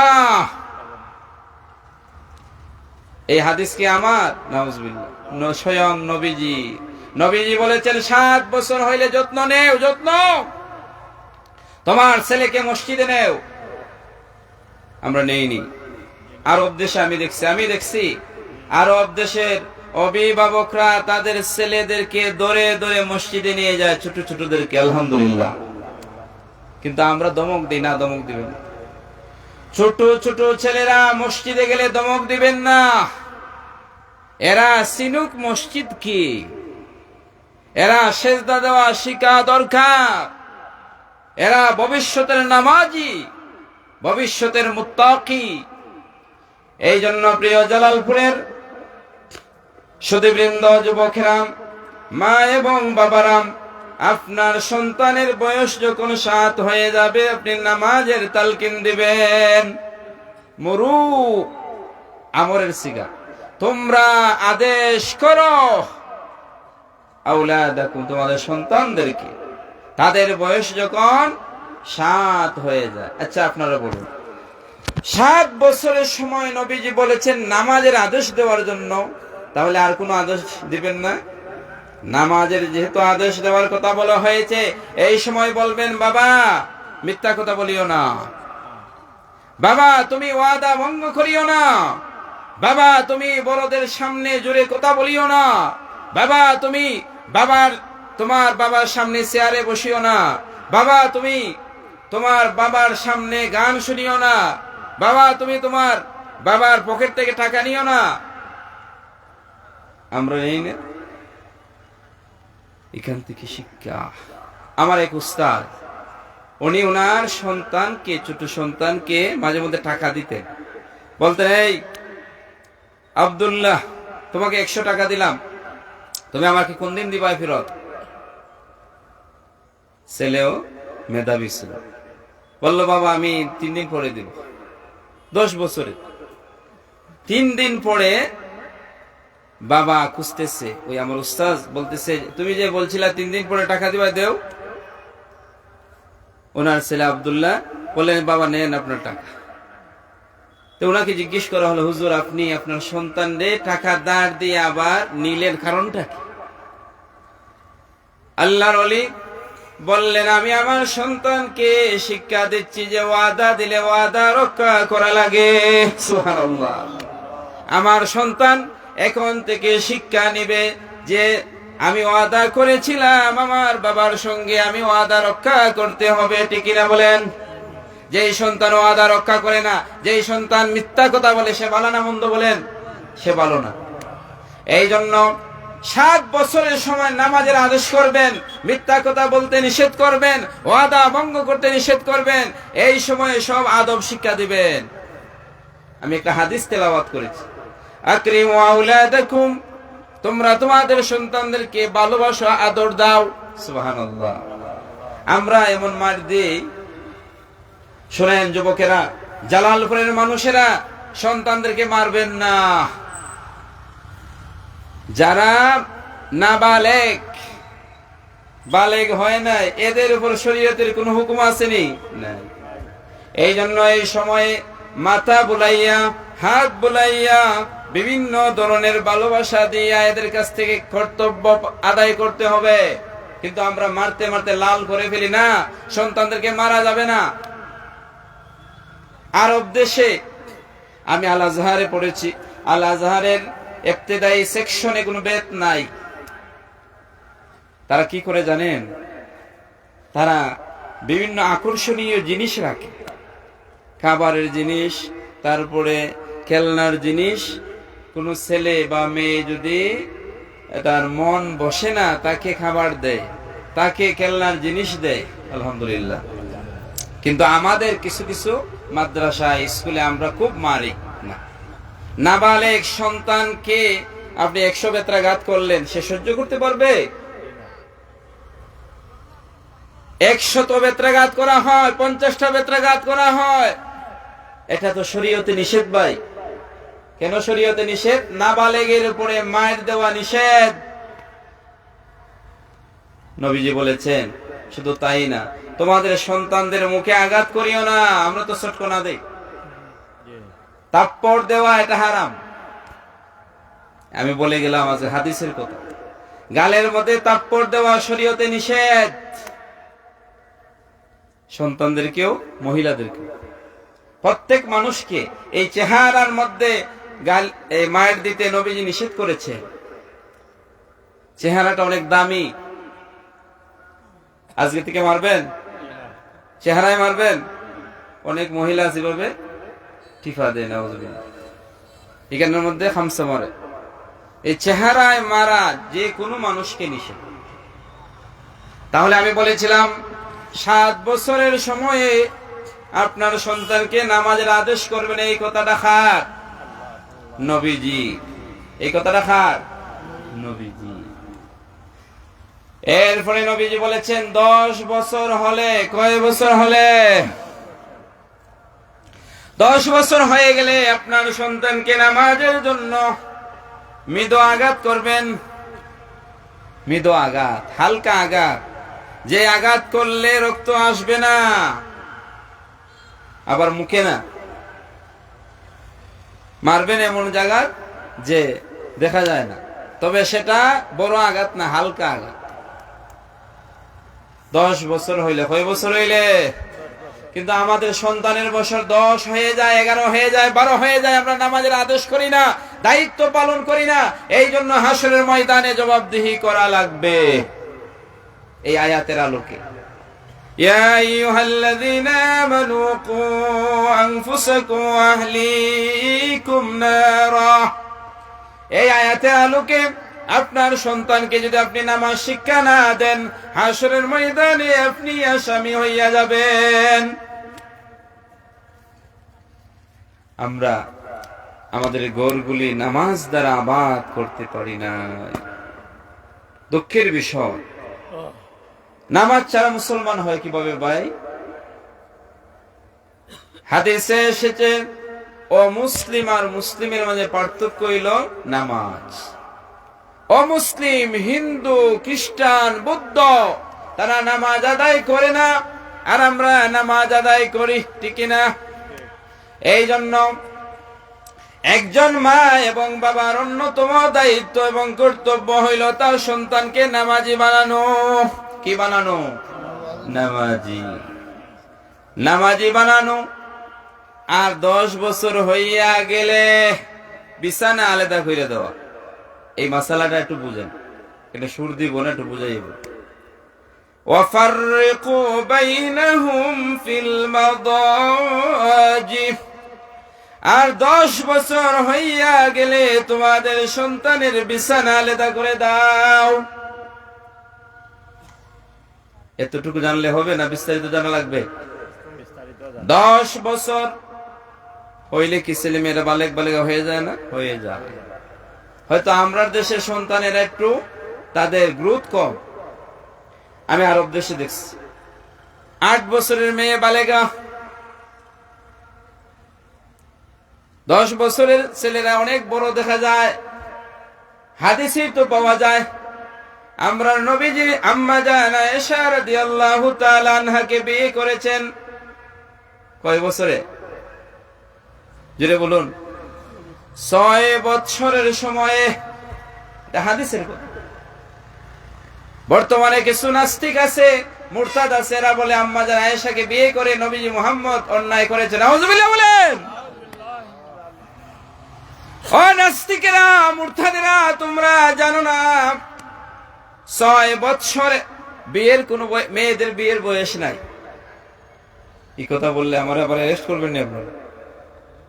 হাদিসে এসেছে একজন বাবা যদি ইচ্ছে করে ছোটবেলায় বিয়ে দিতে পারে, তবে মেয়ে যখন কি হবে, তার মাসিক হবে, তখন স্বামীর ঘরে যাবে, এর আগে বিয়ে দিতে পারবে। কিন্তু আমাদের সরকারে কি করেছে? 18 বছর লাগাইছে। 18 বছর না, এখন তো বেশি মনে হয় 18, মেয়েদের 18 আর ছেলেদের 21।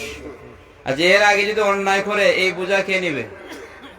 এর আগে যদি এই ছেলে আর মেয়েরা জেনায় লিপ্ত হয়, এই গুনার বোঝা কি সরকারে নিবেনি?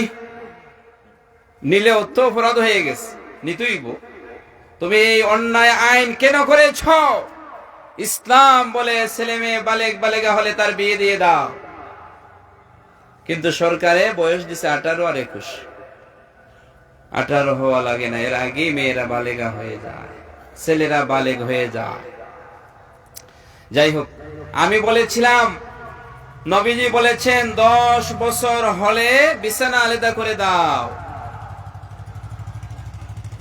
কেন? 10 বছর হলে ছেলে মেয়ে বালেক বালেগা হয়ে যায়। একই খমলির নিচে যদি ঘুমায়, একই লেফের নিচে যদি ঘুমায়, শয়তান তার উপরে গালিব হইয়া যাইতে পারে। পারে কিনা বলেন? শয়তান গালিব হয়ে যেত। শয়তান আমাদের বন্ধু না শত্রু? শয়তান শুধু সুযোগ খুঁজে, সুযোগ। এমন ঘটনা বাংলাদেশে ঘটেছে, সবাই তো আর শিক্ষিত না। ঢাকার অনেক বস্তিতে আছে, ছেলে মেয়ে বড় হয়ে গিয়েছে, স্কুলের বারিন্দায়ও যায় নাই, সরিয়া সরিয়া জানে না, আলিফ বা জানে না, ডাইন বাম জানে না, হালাল হারাম জানে না, কে কার জন্য হালাল কে কার জন্য হারাম এটা জানে না। এই জন্য বিছানা আলাদা দেওয়া অর্থ হলো তারা একই খাটের মাঝে থাকবে, কিন্তু লেফ একটা লেফের মাঝে ভাই বোন থাকতে পারবেন, দুই বোন থাকতে পারবেন, দুই ভাই থাকতে পারবেন। এই যারা যুবক আছেন, অভিভাবক আছেন, আপনারা একটু বুঝবেন। সাল্লাল্লাহু আলা মুহাম্মদ সাল্লাল্লাহু আলাইহি ওয়াসাল্লাম, সাল্লাল্লাহু আলা মুহাম্মদ সাল্লাল্লাহু আলাইহি ওয়াসাল্লাম। আমি বলেছিলাম বিছানা আলাদা করে, এই কথা কে বলেছেন? নবীজি। এর অর্থ হলো একই খাটের মাঝে পালঙ্গের মাঝে ঘুমাইতে পারবে, কিন্তু একই লেফের নিচে মুড়ি দিয়া দুইজন ঘুমাইতে পারবে না 10 বছরের পরে। 10 বছর হইয়া গেলে দুইজন একই কমলির নিচে, একই লেফের নিচে, একই খাতার নিচে ঘুমাইতে পারবে না, এটা হারাম। এই মাসালাটা জেনে নেবেন। কেন? দেখুন, ঢাকাতে একটা ঘটনা ঘটেছে। ঢাকা গুলশান আজাদ মসজিদ, আজাদ মসজিদের খতিব ছিলেন মাওলানা শামসুল হক সাহেব রহমতুল্লাহ আলাইহি, মারা গিয়েছেন। ওনার ছেলে আমার এক বন্ধু মাওলানা আজহার, নাম বলে গেছি, অনেক আগের বন্ধু, সালিমুর রহমান আল আজহার। ওনার আব্বা ওই মসজিদের খতিব ছিলেন। এই গুলশান এরিয়াতে এই ধরনের একটা ঘটনা ঘটেছে, বেশি দিন আগে নয়।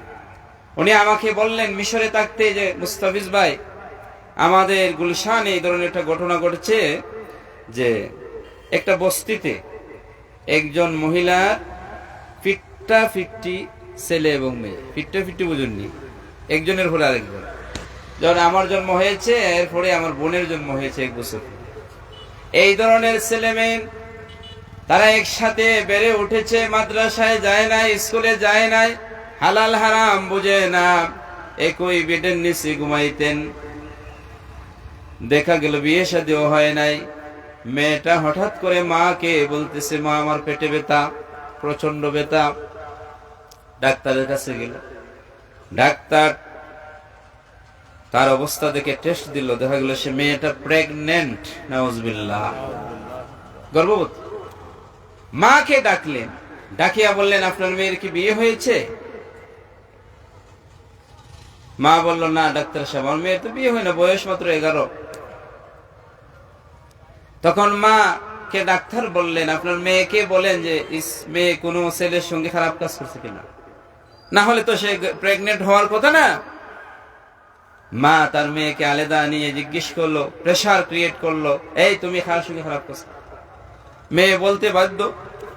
মেয়ে বললাম, মা লজ্জার বিষয়, রাতের বেলায় আমার ভাই যে আমার সাথে ঘুমাইতো, সে জোর জবরদস্তি করে কয়েকবার আমার সঙ্গে মিলামেশা করেছে। নাউজুবিল্লাহ বলেন। আমার মনে হয় মা এই ফলাফলে ঠা। আশ্চর্য, কত জঘন্যতম অপরাধ! মা আশ্চর্য হয়ে গেল। এই ধরনের অহরহ ঘটনা বাংলাদেশে ঘটতেছে একসাথে ঘুমাইবার কারণে। নাউজুবিল্লাহ বলেন। এই জন্য প্রিয় অভিভাবকরা, তোমরা সতর্ক হয়ে যাও। ছেলে মেয়ের বয়স 10-11 হলে নজর দিতে হবে, তোমার ছেলে কোথায় যায়, মেয়ে কোথায় যায়, সে কি ধরনের এই জামা পরিধান করে, সে মোবাইলে কার সঙ্গে কথা বলে, এই খোঁজখবর নেওয়া দরকার আছে কিনা বলেন? খোঁজখবর আমরা নেই না, যার কারণে আজকে আমাদের ছেলেরা অসভ্য হয়ে যাচ্ছে না? দেখা যায় ছেলের বয়স 12 আর 13, ঠিকঠাক করে আরেকটা মেয়ে নিয়ে চলে গেছে। হয় কিনা বলেন? কেন আমরা অবার স্বাধীনতা দিয়েছি? অবার স্বাধীনতা দেওয়ার কারণে আজকে আমাদের ছেলেরা মেয়েরা বেয়াদব হয়ে যাচ্ছে। এই আয়াতের আলোকে আপনার সন্তানকে যদি আপনি আদব শিক্ষা না দেন, আদব মানে শিষ্টাচার, কোনটা হালাল কোনটা হারাম চিনানো লাগবে না? লাগবে। কি দুঃখের বিষয়, কি কষ্টের বিষয়। মোবাইল হাতে আছে, যেমন শাহজালাল মুজাররদি আহমদ রহমতুল্লাহ মাজারে গেল, সেখানে গিয়ে ছবি তুলে মেয়ে ছেলে একসাথে ফেসবুকে আপলোড করে দেয়। নাউজুবিল্লাহ।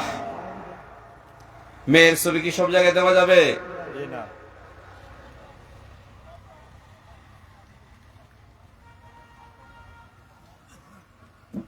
আমাদের মেয়েরা আমরা অবার স্বাধীনতা দিচ্ছি, স্কুলে যায় কলেজে যায়, মেয়ে তার ইচ্ছে মতো ছবি তুলে, বন্ধুর সাথে ছবি তোলে, তার বান্ধবীর সাথে ছবি তোলে, এটা ফেসবুকে সোশ্যাল মিডিয়াতে দিয়ে দেয়। নাউজুবিল্লাহ। এটা হারাম হারাম হারাম। এই হারামের কারণে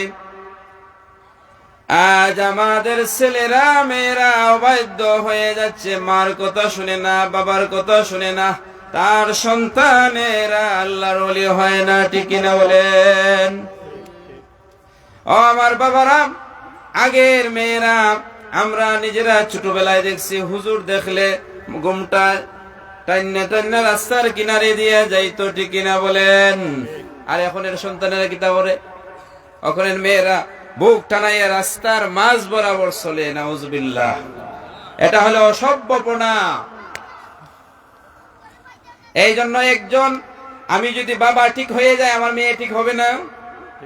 আমি যদি বলি ছোটবেলা থেকে, মা তুমি পর্দা করবে, তুমি হেজাব করবে, তুমি যার তার সাথে কথা বলবে না, তুমি স্কুলে যাও ভালো হতা, মাদ্রাসায় যাও ভালো হতা, তোমার পড়াশোনার দায়িত্ব পড়াশোনা করবে, তুমি আর কোনো দায়িত্ব পালন করবে না। কিন্তু এই দায়িত্বটার ব্যাপারে আমরা অলস, হালাল হারাম জানি না। আল হালালু বাইয়িনুন ওয়াল হারামু বাইয়িনুন। হালাল এবং হারাম স্পষ্ট। হযরত ওমর রাদিয়াল্লাহু তাআলা একদিন দেখলেন যে একজন পুরুষ আর একজন মহিলা রাস্তায় এক কোণে বসে তারা আড্ডা দিচ্ছে। ওমর রাদিয়াল্লাহু তাআলা ডাকাই আনলেন, আনিয়ে ওই ছেলের বেত্রাঘাত করলেন। এই তুমি এই ওপেনলি রাস্তার কিনারো এই মেয়ের সঙ্গে কি করো? ওই ছেলে বলল, হুজুর, হে আমিরুল মুমিনিন, উনি আমার বোন। বললেন যে তোমার বোন হইতে পারে, বোন হলেও খোলা ময়দানে রাস্তার কিনারে এভাবে ডংডাং করা যাবে না। সুবহানাল্লাহ বলবেন না? আজকে আমাদের বোন লাগে না, ভাই লাগে না, বন্ধুর সঙ্গে ক্লাসমেটের সঙ্গে আমাদের ছেলেরা মেয়েরা আড্ডা দেয়, যৌন আচারে লিপ্ত হয়ে যায়। ঠিক কিনা বলেন? আমি একটু দূরে পড়েন। সাল্লাল্লাহু আলা মুহাম্মাদ, সাল্লাল্লাহু আলা সাল্লাল্লাহু আলা মুহাম্মাদ সাল্লাল্লাহু আলাইহি ওয়াসাল্লাম। فمحمدنا هو سيدنا فالعز لنا لإجابته صلى الله على محمد صلى الله عليه وسلم। আমার ভাইয়েরা, মুরব্বী বাবারা, সময় কি শেষ? শেষ করিতাম। যাই হোক, আমি অসুস্থ, আমি আগেই বলেছি। ইব্রাহিম ভাই বা আরেকজন আমার মুরব্বী দাওয়াত দিয়েছেন, আমি ওয়াদা পালনার্থে এসেছি। আমি আপনাদেরই সন্তান। আমি আমাদের সুবহানিঘাট মাদ্রাসায় 4 বছর খেদমত করেছি এবং সরাসরি আল্লামা সাহেব কিবলা ফুলতুলি রহমতুল্লাহ আলাইহির ছাত্র এবং ওনার হাতে বায়াত। আমাদের এই মাহফিলগুলি দর্সি মাহফিল, শিক্ষা নেওয়ার মাহফিল, হাসানোর মাহফিল না, কান্দানোর মাহফিল, কিন্তু হাসানোর মাহফিল না। আল্লাহ তাআলা যেন আমাদেরকে যে নসিহা করলাম সেটা কবুল করেন, আল্লাহুম্মা আমিন। বিশেষ করে আমাদের সন্তানদেরকে যেন আমরা আদব শিক্ষা দিতে পারি। আমাদের দায়িত্ব পালন করতে হবে, না হলে হাসরের ময়দানে আসামি হয়ে যাবে, আসামি হয়ে যাবে। আমার বাবারা, আমার যুবকেরা, আমরা একটু আল্লাহকে ভয় করি, আমরা নামাজি হয়ে যাই, আমরা ওলিয়া উলিয়া ভক্ত হয়ে যাই, সত্যিকারের ওলিয়া উলিয়া। দেখুন বড় সাহেবের কাছে যারা যায় তাদের জীবন পরিবর্তন হয় কিনা বলেন? এই জন্য আপনাদের সন্তানদেরকে ওলিয়া উলিয়াদের কাছে পাঠাবেন, তালিম তরবিয়তে পাঠাবেন, হক্কানি রব্বানি আলেমদের সুহবতে পাঠাবেন, তাহলে ভালো হবে। আস্তাগফিরুল্লাহ আস্তাগফিরুল্লাহ রাব্বি মিন কুল্লি যামবি ওয়া আতুবু ইলাইহি লা হাওলা ওয়া লা কুওয়াতা ইল্লা বিল্লাহিল আলিয়্যিল আযীম। আস্তাগফিরুল্লাহ ইন্নাল্লাহা গফুরুর রহিম। আল্লাহুম্মা আমিন। الحمد لله رب العالمين والعاقبة للمتقين والصلاة والسلام على سيد الأنبياء والمرسلين وعلى آله وصحبه أجمعين. ربنا ظلمنا أنفسنا وإن لم تغفر لنا وترحمنا لنكونن من الخاسرين. فضل کن یا رب محمد مصطفیٰ کی واسطے، سید کونین شاہ انبیاء کی واسطے، بلبل باغ مدینہ قرۃ العین رسول یعنی بی بی فاطمہ خیر النساء کی واسطے، ہر طرف سے فوز غم نے آنکھ گرا ہے مجھے، دے فانا یا رب شہید کربلا کی واسطے، یا اللہ یا رب کریم اللہ جلال فور দারুত তাফসীর ওয়াল কিরাআত হাফিয়া মাদ্রাসা এবং আল্লামা সাহেব কিবলা ফুলতুলি রহমাতুল্লাহ আলাইহি, আল্লামা হরমুজুল্লাহ সাইদ সাহেব রহমাতুল্লাহ আলাইহি, আল্লামা আব্দুল মুকিত মঞ্জালালী সাহেব রহমাতুল্লাহ আলাইহি এবং মাদ্রাসার সালানা জলসারে কবুল আর মঞ্জুর করিয়া নিন। আল্লাহ আপনার এই তিন ওলির রুহানি ফয়েজ দিয়ে আমরা রে ফয়েজান্বিত করিয়া দে। আল্লাহ আপনার পক্ষ থেকে কোটি কোটি দরুদ ও সালাম রাহমাতুল লিল আলামিন হায়াতুন নবীর রওজাত হর সোনার মদিনায় পৌঁছাইয়া দাও। আল্লাহ সাইয়্যিদি সনদি আল্লামা সাহেব কিবলা ফুলতুলি রহমাতুল্লাহ আলাইহি মাজারে আজগরে এই বরকতময় মাহফিলের সওয়াব পৌঁছাইয়া দাও। আল্লাহ আপনার ওলির রুহানি ফয়েজ দিয়ে আমরা রে রোশন করে দাও। খাস করে আল্লাহ এই মঞ্জালাল এলাকার জালালপুরের কৃতি সন্তান বর্তমান মঞ্জাল আলী সাহেব অসুস্থ, আল্লাহ আপনার বান্দা শিফায়ে কুল্লিয়া দান করে দাও। আল্লাহ ওনাদের ফয়জাত আমরা হাসিল করার তৌফিক দান করিয়া দিন। আল্লাহ এই মাদ্রাসা মসজিদ এবং এই এলাকার সকল মানুষকে মাফ করে দাও। আল্লাহ আমি অদম গুনাহগার যে আলোচনা করেছে এর উপরে আমাকে, আমার পরিবার, আমাদের সকলকে আমল করার তৌফিক দান করিয়া দিন। আল্লাহ এই মাহফিলের মধ্যে দেশ বিদেশ থেকে সকলেই সহযোগিতা করেছেন, সকলের সহযোগিতারে কবুল করিয়া নিন। আল্লাহ আমাদের যুবকদেরকে আল্লাহ নামাজি পরহেজগার হিসেবে কবুল করিয়া নিন। ও ফাওয়িদু আমরি ইলাল্লাহ ইন্নাল্লাহ বাসীরুম বিল ইবাদ। दुनिया में सलामती आखिरत में नाजत, यही है हमारा गुनाहगारों की मुनाजात। बिरहमतिक या अरहमर राहिमीन। अस्सलामु अलैकुम।